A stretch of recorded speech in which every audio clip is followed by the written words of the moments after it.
Hello, wonderful interpreters. Thank you again for tuning in. And this is another video update. Now, this video is titled Our Week in Olympia. As you know, we have created our union, Washington Interpreters, to represent LNI interpreters, specifically independent interpreters. We are all independent interpreters who have a provider number with the Department of Labor and Industries. And so you have seen the posts I have posted recently on our Facebook page, our public page, and our private group. And you have seen that we've had union meetings, we're holding workshops, and starting tomorrow, February 29th, we have a workshop in Tri-Cities. You know all about it, but I want to let you know what we have been doing this week. And not only this week, this is a culmination of weeks of preparation to go and see these legislators because, as you know, they have HB 2691, and this is the bill that's already in session in the Senate, and it's been referred to Ways and Means, as you see on the second box. And this bill is regarding collective bargaining for language access providers, sponsored by Local 1671 WFSE. And, you know, the primary goal, according to them, is to offer healthcare benefits, which we don't disagree with that, but we think this is an opportunity to address key issues that were not addressed 2 years ago, like independent interpreters being limited to emergency and urgent care appointments only, now that we're going to have a scheduling system. So what did we do? We met this week. We have been in contact and meeting with Representative Javier Valdez, which is the main sponsor of this bill, Senator John Braun, which is a high-ranking member in the Ways and Means Committee, a Republican, Senator Derek Stanford, another Labor senator, close to what I wouldn't say close, but works closely with Senator Saldana, and Senator Steve Conway, which we met 2 years ago, and he's a big labor guy as well. Senator Bob Hasegawa, we met with his legal staff and we're able to talk about these issues. Senator Curtis King, which has a personal connection to our Vice President Anastasio Lepe from Yakima, and Senator Rebecca Saldana, which you know has been the main proponent and sponsor of language access provider bills. So with that said, you know, we have a picture here. This is a meeting that we had this week on Wednesday with Representative Javier Valdez. And then if you see right there, this is most of our board. We're just missing a couple of people. Well, Alex is taking pictures, actually, our media director, and Jenny couldn't come. But as you know, we met with Representative Javier Valdez because he's the main sponsor of this bill, and so what we wanted to do is to meet with him and address the issues that have not been fixed. Like coming September, independent interpreters, you know, will only be able to bill for emergency and urgent care appointments. And these are a couple of the pictures that we took, and we just wanted to let you see. We met with the representative and were able to explain. And you see a little flyer that we prepared for them for information. Later on in this video, we're going to address what's the contents of the flyer. And then you see right there Elena, one of our board members, Veronica Mendez, Anastasio, and myself interacting with Representative Valdez. Then that same day, we met with Senator Curtis King, which is a representative for Anastasio from the Yakima area. And then you see all of us right there, you know. And he's a very, very knowledgeable guy when it comes to interpreters, language access providers, and was able to listen to us and the things that we proposed, because basically we were prepared with amendments to propose to this bill, amendments that we feel should have been passed 2 years ago and didn't pass the way we wanted them. And so now that we have our own union, I think, you know, it's healthy for legislators and senators, these representatives, to listen to a voice from workers, LNI interpreters that are trying to empower ourselves, right? And then if you see, these are pictures from our meeting with Senator King. You know, we were able to expose all of these issues and talk to them about how we feel and why it's imperative that, you know, even though this is a challenge for this legislative session, that they take some time to see how we could amend this bill so we don't have to deal with this later on. right? So we were debriefing right here, and so you have an idea of the things that we have been doing since we created our union. So what did we propose? Let's get right into it. So this is a following up email after meeting with Senator Curtis King. Now, we didn't just meet with him, but we took pictures of these meetings and we wanted to show you. So here we said thank you for meeting with us and being so open to talk about the issues that concern interpreters. You could read the whole thing if you want to pause it, but if you take a look at the last paragraph right here, we said after our meeting, we provided you with a copy of the bill amendments that we wanted to propose. And I have attached a few documents to this email and the amendments that we proposed as a union. Amendments are in red letters on the bill document. So we left every senator that we met this week, every representative, we were able to leave a copy of the bill with the amendments that we proposed and information about who we are, because most of these senators don't know exactly how the LNI system works, right? So they only know what they have listened from the other union, WFSE or Local 1671, and so we were able to give them our point of view and who we are as workers. Now, I always end our emails with a positive note, blessings, and who we are. I just wanted to show you that.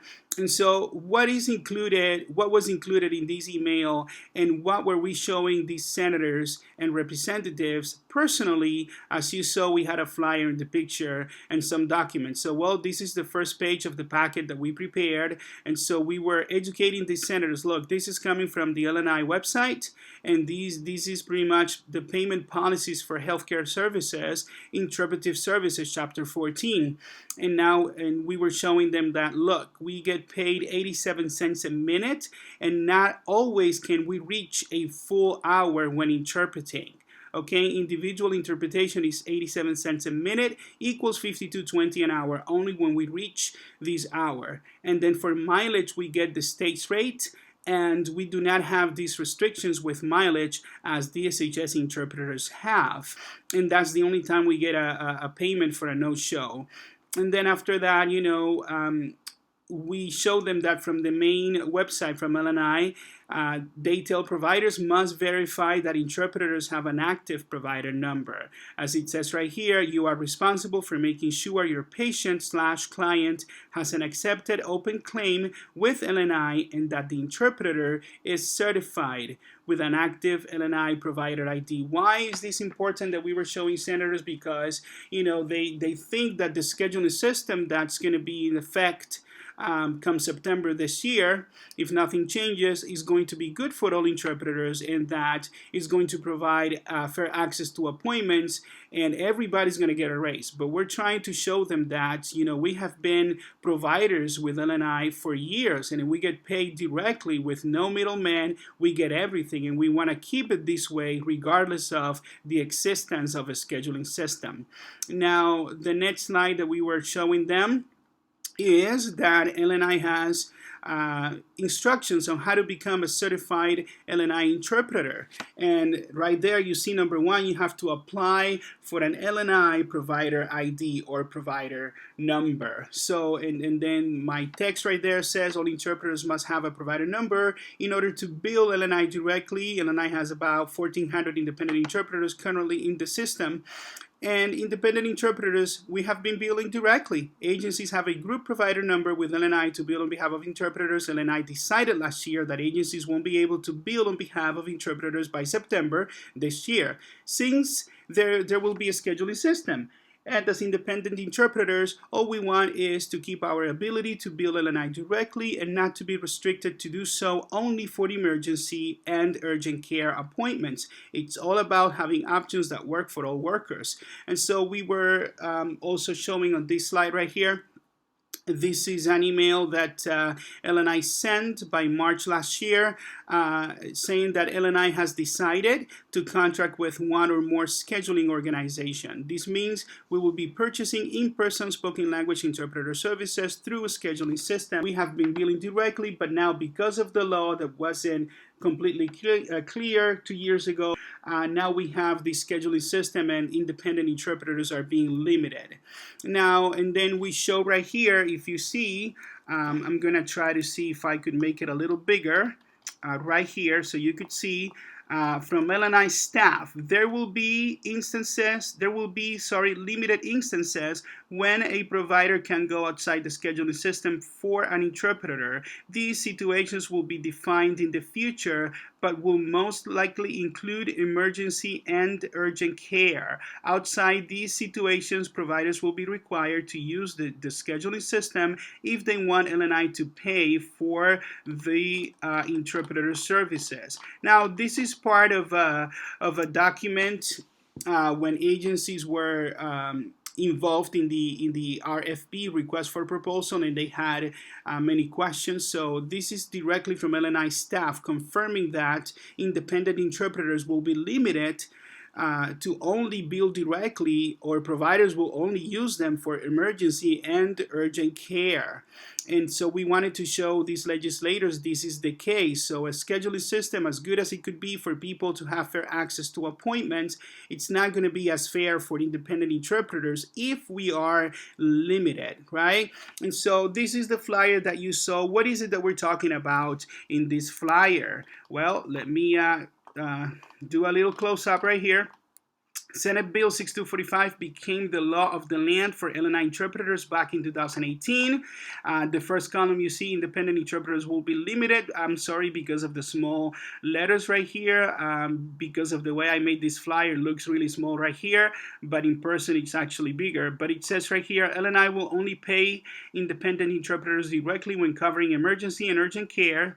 The second column says we want to keep our pay rate. Currently, we get paid $52.20, direct deposit every 2 weeks, and mileage reimbursement. No pay rate reduction when covering work hardening / conditioning or other block time appointments. Like DSHS, DCYF interpreters get $31 an hour minimum to cover these appointments. And then we say right here, we need more options. With the scheduling system as the only option, as independent interpreters, we won't be able to bill directly, as you see right here, and keep our pay rate. And then the middle of the flyer right here, we say we support optional health benefits for interpreters. We believe in fair access to appointments for all. We support a web portal for scheduling, but as long as we independent interpreters are able to bill directly.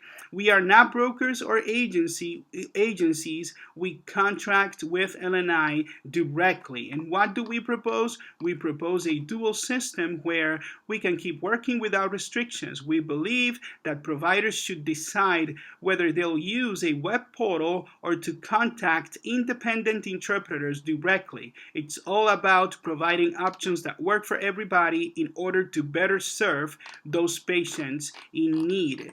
So this is what we've been talking to senators about and legislators in general. So what are these proposed amendments that we drafted and prepared for them? So we took the liberty of getting this bill, HB 2691, the legislative text, and add some amendments in hopes that they would see this effort and understand the need to, before the legislative session ends, as late it may be, to take a look at these proposed amendments and do something about it so we could fix this situation once and for all. So the bill right now, it's in the Ways and Means, and as of today, February 28th, there's going to be an executive session in the Senate Committee on Ways and Means at 3:30. That means, probably a vote, and then it says it's subject to change. But before we go into all of that, let me show you. And here we are. This is the legislative text for HB 2691. And I'm just going to scroll down real quick to the proposed amendments so you could see them, right? We're going to go scroll down real quick. So anything that you see in red, the first amendment right here that we proposed, Senator Saldana actually a couple of days ago, 2 or 3 days ago, I believe, amended it before, we could have a conversation with everybody. Well, while we were having a conversation, she amended it, and it says right here for the Department of Labor and Industries, line 33, for the Department of Labor and Industries, authorized medical and vocational providers who provided these services on or January 1st 2019. It used to be 2016 and before July 1st, 2018. So this is referring to what is considered a language access provider from line 25. Language access provider means any independent contractor who provides spoken language interpreter services, whether paid by a broker, language access agency, or the respective department. And then, the other companion bill was trying to establish this date for January 1st, 2020. So this concerns the eligibility date for an interpreter to actually participate in an election for choosing a union. And so Senator Saldana did the right thing, and it's included here, January 1st, 2019, to give a chance to those interpreters that lost their certification last year. So January 1st was a date before they lost their certification. So it means that if they took a job after January 1st, they are eligible to vote in an election. And so more details on that later.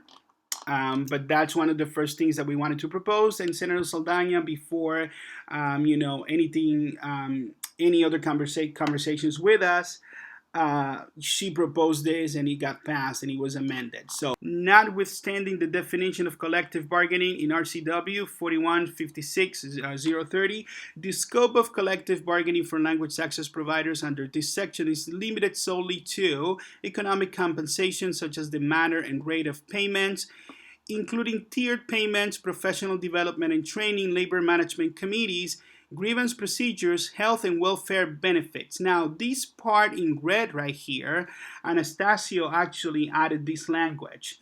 It says, except that no language access provider shall be eligible for such optional benefits unless the provider has worked at least 60 billable hours during each of the 3 preceding months. And so the reason why, Anastasio and myself were talking about this was Anastasio's idea, and it's an excellent idea because if you see anytime you have health benefits, let's say, for instance, if you pay for dental benefits, well, you would have to pay at least, most insurances that I know, most dental insurances, you would have to pay 6 months before having access to this insurance, right? To these benefits. And so we don't want a flood of interpreters or people wanting to become interpreters, working 2 hours a week and then having access to these benefits and then not work anymore and have them forever. I think we need to protect the flow of interpretation and the integrity of this. So interpreters should be able to, for 3 months, show that they're working at least 60 hours a month, and that's pretty much 15 hours a week. And so if you have a scheduling system with a combination of independent interpreters, that's very much doable and reasonable, right? So the other set of amendments that we wanted to include right here has to do with SB 6245 from 2 years ago, the juicy bill that pretty much, set things in motion for things to happen on September this year, right? So this section 3, so the title of this bill is concerning the scope of collective bargaining. So, it's not necessarily dedicated to procurement. But when there is a will, there is a way. So we included section 3, which is the part that made such confusion for labor and industries, because it was telling labor and industries that they would have to choose between purchasing in-person interpreters or the scheduling system, or both. And as you know, they decided the scheduling system with limited participation from independent interpreters. That's not what we wanted. That's not what we proposed. We wanted a dual system, but it didn't pass the way we wanted it 2 years ago. So here we're taking the opportunity to correct that with our own union. And so if you read right here, line 14, this is what we're fixing. No later than, instead of September, the double parenthesis, this is what we're taking out. We're saying no later than December 1st. But why December 1st? Because if you have seen my videos and the meetings that I've had with LNI staff, if you are one of those interpreters that yourself have been trying to meet with Susan Campbell and you have been in communication with LNI staff about the changes, you do know that they are very delayed. And by their timeline, they should have chosen an agency or agencies for the scheduling system by December last year. But, instead, today is February 28th. We are almost the beginning of March. And in November, when I met with her last time, she said that maybe by the first quarter, they would have an agency. So if they don't get an agency by mid or late March, that would be a 3-month delay. So we believe that it's in order to push this date back a little bit, to say, give LNI until December so they figure this out. And also LNI interpreters, with the climate of changes that's happening all around the state, we need more time to form a union as well. Right, so that's the first thing that we wanted to change. And then it says right here, the Department of Social and Health Services, the Department of Children, Youth and Families, the Healthcare Authority, and the Department of Labor and Industries must purchase in-person spoken language interpreter services directly from language access providers as defined in RCW. And we took out the or, and we added and, the underlined part here, and may also purchase such services through limited contracts with scheduling and coordinating delivery organizations. And we took the or both that it was before. So now it would read, the Department of Labor and Industries must purchase in-person spoken language interpreter services directly from language access providers, and may also purchase such services through limited contracts with scheduling and coordinating delivery organizations. So that would make it a true dual system where it's not either or, is in-person independent interpreters and the scheduling system, those that want to use it, but we keep on billing directly the way we have been billing, right? And then Anastasio had an idea to protect ourselves from technology, video, interpretation, automation, and we agreed to add this right here, underlined part. It says, for each appointment at which spoken language interpreter services are required, each state agency must make a reasonable effort to arrange for such services to be provided by an in-person language access provider before arranging for a contracted entity to provide such services using telephonic or video remote technologies. Now, before we continue, why is this important? Because we have this push by companies like In Demand Interpreting to have video interpreters at hospitals everywhere, and, I remember having an interview with this company. They're a pretty good company, but I remember they were offering me a few hours a week, not an employee, no benefits, wanting to pay me $14.50 an hour. And I said, you do realize that I get paid $50 an hour by LNI. So what I was told is that the state overpays for interpretation services because we interpreters are not qualified. And so that was kind of an insult to me. And I see this push for automation and video technologies. Interpreters in Tri-Cities are dealing with this as we speak.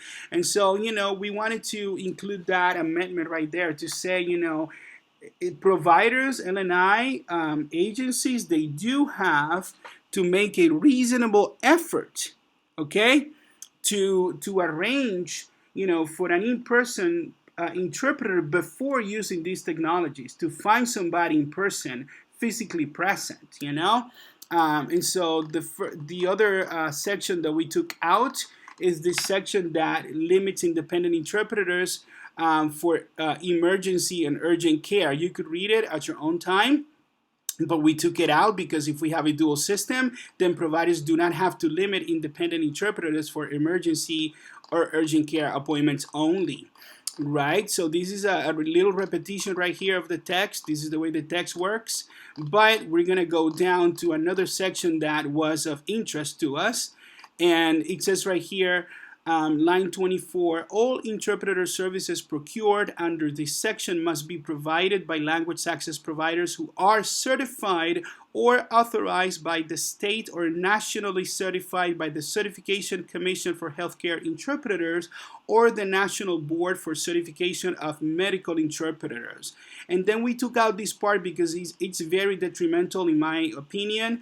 It says when a nationally certified, state certified, or authorized language access provider is not available, a state agency is authorized to contract with a spoken language interpreter with other certifications or qualifications deemed to meet agency needs. So we took it out because this is very ambiguous language. What does that mean, that they could just get any interpreter with other qualifications and certifications. So if somebody waives a little certification saying that, oh, I took 10 hours of interpretation so I could interpret, when they can find somebody DSHS or nationally certified, they could pay somebody $20 an hour because they don't have our certification or a national one. And so this is not, fair. What are we doing continuing education courses for if providers and agencies could just use any interpreter of their choosing for any little certification they show? We have a problem where we have interpreters that are not really certified, even interpreting and getting paid using somebody else's provider number in the LNI system.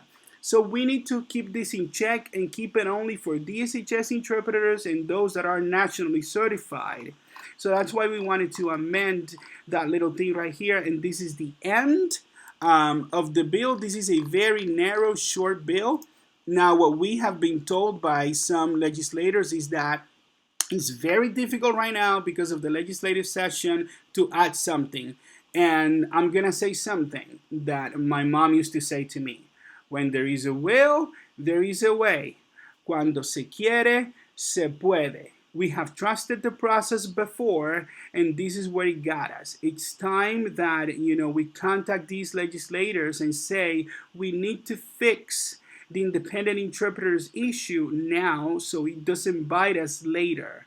As I was explaining before, you see that this bill is today, February 28th, Friday, scheduled for executive session in the Senate Committee on Ways and Means at 3:30 p.m., but it's subject to change. So if that happens, there could be a vote, and if they voted out of committee, it would probably go to another committee before it passes the whole chamber. So what is it that we need to do right now? I propose, now that you see this, these amendments make sense and protect independent interpreters from what's coming. 2 years ago, we tried to pass amendments that would protect everybody, and they did. The only problem was that it gave LNI the choice to decide between a scheduling system, independent interpreters, or both. And because we didn't have a union on time, LNI decided to just use the scheduling system. We have the changes coming by September, and we need to say enough is enough.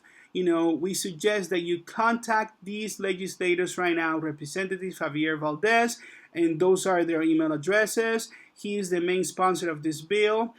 Please tell Representative Valdez, we understand that you have invested a lot on this bill. We understand that it's late in the session, but we need to do what's right for workers, for independent interpreters, for your constituents, and please include these amendments presented by Washington interpreters, which in reality we are a collection of independent interpreters. So call and email Senator John Braun, a high-ranking member, Senator Derek Stanford, a big labor guy, Senator Steve Conway, somebody that knows and listens to the labor movement, Senator Bob Hasegawa as well, Senator Curtis King from Yakima, Senator Rebecca Saldana, which is very involved with bills relating to interpreters. Please call these senators and representatives, email them and say, please, let's fix this.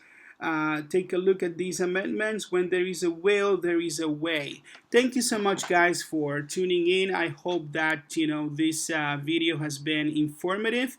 We will keep you updated with more changes coming and what we have been doing so far to keep you informed, to provide workshops. We are the union that's not asking any money from you. We want to say that. We are the union that instead of fighting with each other, we all like each other in our board, and we're just making sacrifices because we are workers just like you. We're trying to represent you. We're trying to help each other. We're trying to help you. We're trying to gain representation and empower ourselves. So we have a union of workers that actually know what it means to be an interpreter. So thank you so much for tuning in. We'll keep you updated. Have a blessed day. Bye.